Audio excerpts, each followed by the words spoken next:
Like the words on and now you are later for our blighting. There are many things that I like to say.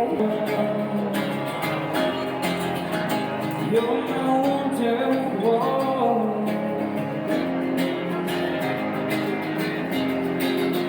Today's gonna be the day I'm never back to you. Right now, you show somehow in the eyes what you don't do. Why don't we leave to tell you about it?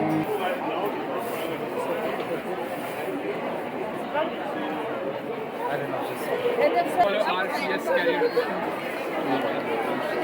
That is a very interesting. I follow Lance, I follow Nancy, I follow Paris.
Hayır, Steve'leri sayın.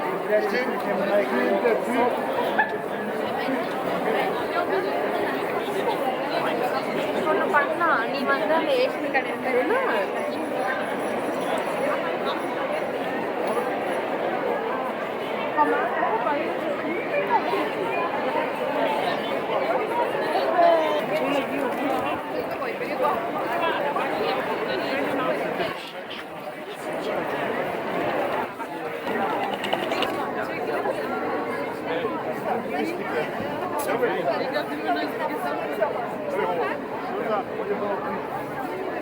Şurada.